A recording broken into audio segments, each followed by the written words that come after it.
أعوذ بالله من الشيطان الرجيم بسم الله الرحمن الرحيم السلام عليكم ورحمة الله تعالى وبركاته. Dear brothers and sisters, what is poverty? Have you ever thought about what is poverty?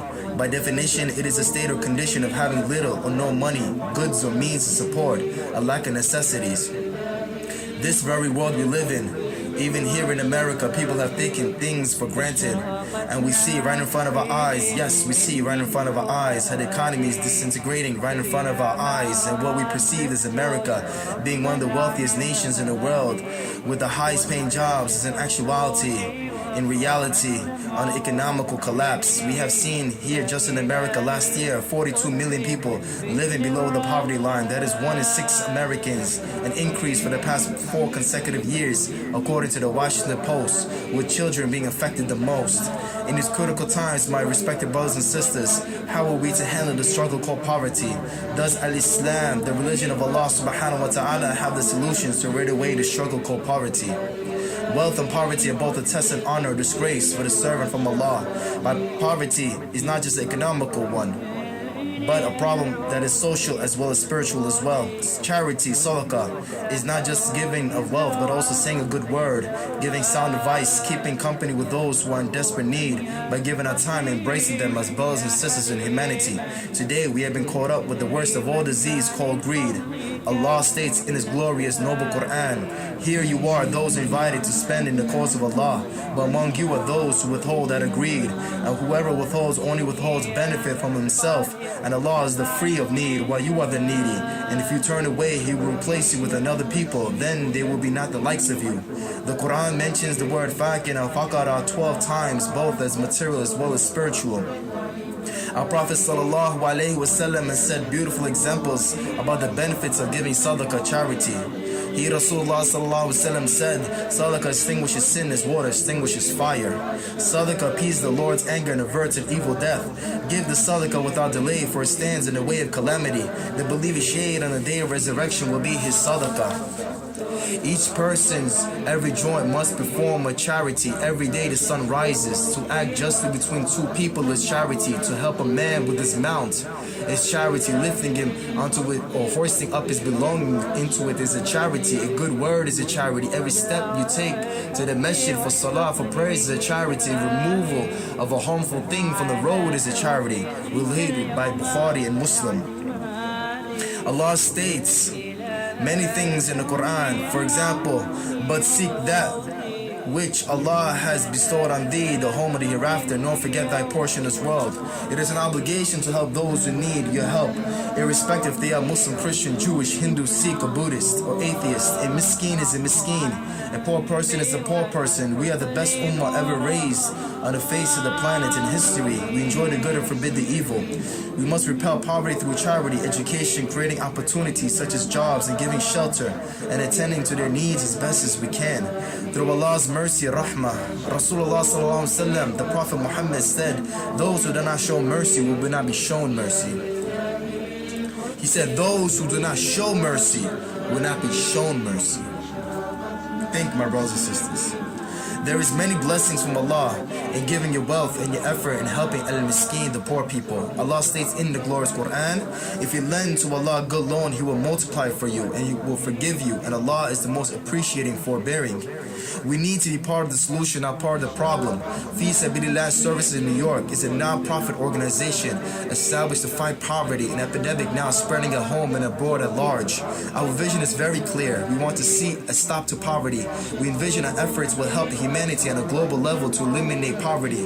Our goals are to provide finances for individuals who are suffering from poverty, provide finances for families who are suffering from poverty, set up and maintain food pantries in the local communities, establish an outreach to all who suffer from poverty, educate members in various communities on the importance of helping the poor, establish humbleness and appreciation for what we have. We are inspired by the words of our Creator, Allah subhanahu wa ta'ala, who was revealed to our noble Prophet Muhammad sallallahu alaihi wasallam. "And kill not your children for fear of poverty. We shall provide for them and for you. Surely the killing of them is a great sin." We must trust Allah and follow the footsteps of our noble Prophet Muhammad sallallahu alaihi wasallam, who spoke greatly of this issue called poverty. When Allah subhanahu wa ta'ala, the Most High, provides for us, fortunate ones, we have a duty to not only sustain ourselves what we earned with our hands, but also to give back to those who fear poverty, who are in desperate situations, who need spiritual and financial deliverance. Allah states, never will you attain al-bir, the good, piety, righteousness, reward, until you spend in the way of Allah from that which you love. And whatever you spend, indeed Allah knows it well. Surah Imran verse 92. The Prophet ﷺ said, begging is a sin for Muslims, but refusing to help those in genuine need is a much greater sin. Brothers and sisters, we must not fail to help our impoverished brothers and sisters in faith as well. Our Prophet ﷺ said, يَدَّ الْفَقْرُ أَنْ يَكُونَ كُفْرًا. Poverty can lead to kufr, disbelief. The explanation the ulama, the scholars of Islam, have given is that a person may become despondent in a state of poverty to such an extent that he may feel resentful to Allah for putting him in this situation. Na'udhu billah, may Allah protect us from this. Narrated by Hakim bin Hizam radiallahu anhu, may Allah be pleased with him. The Prophet sallallahu alaihi wasallam, peace and blessings be upon him, stated, the upper hand is better than the lower hand. For example, he who gives in charity is better than him who takes it. One should start giving first to his dependents, and the best object of charity is that which is given by a wealthy person from the money which is left after his expenses. And whoever abstains from asking others for some financial help, Allah will give him and save him from asking others. Allah will make him self-sufficient. It was narrated by Asma radiallahu anha that the Prophet sallallahu alaihi wasallam stated, do not withhold your money, for if you do so, Allah would withhold His blessings from you.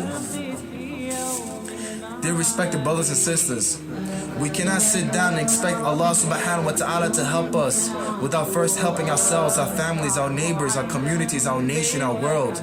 Allah subhanahu wa ta'ala gave you and I hands to give with, mouths to speak with, feet to walk, to do righteous deeds, and mind to think, reflect, and contemplate with. Think. One day you will stand before the King of Kings, your Creator, your Sustainer, and He will ask you what you did with your wealth and your time. Do not withhold your wealth from spending to the poor, and do not withhold your time for just worldly gains and desires. Invest in the hereafter. Invest for the long term. Invest your time to join us in this noble cause here at Fesabeelillah Services NY and be part of a positive solution in which we are committed to raising awareness, educating people about the deen of Allah, Islam, helping the poor and needy, assisting in those brothers and sisters who are starving and sick, who are asking, Ya Allah, may you help us, who may not afford to pay for deceased one's funeral expenses. Think, one day you will be asked by Allah and be questioned about what you did and what you did not fulfill to do. It was narrated by Abu Hurairah radiallahu anhu that Allah's Apostle sallallahu alaihi wasallam stated, whoever is made wealthy by Allah and does not pay the zakat of his wealth, then on the day of resurrection his wealth would be like a bald-headed poisonous male snake with two black spots over the eyes. The snake will encircle his neck and bite his cheeks and say, I am your wealth, I am your treasure. It was narrated by Abu Hurairah radiallahu anhu that the Prophet sallallahu alaihi wasallam, peace and blessings of Allah be upon him, stated, seven people will be shaded by Allah under His shade on a day when there will be no shade except His. They are, 1, a just ruler, 2, a young man who has been brought up into the worship of Allah, for example, worshiping Allah alone sincerely from his childhood. 3, a man whose heart is attached to the masjid, the mosque, who offers a 5 compulsory congregational prayers in the masjid. 4, 2 persons who love each other only for Allah's sake, and if they meet and part in Allah's cause only. 5, a man who refuses the call of a charming woman of noble birth for an illegal sexual intercourse with her and says, I am afraid of Allah. 6, a person who practices sadaqah, charity, so secretly that his left hand does not know what his right hand has given. For example, nobody knows how much he has given in charity. And 7, a person who remembers Allah in seclusion and his eyes get flooded with tears. Would you not want to be part of those 7 people shaded by Allah, under which there will be no shade except His, most glorious and exalted?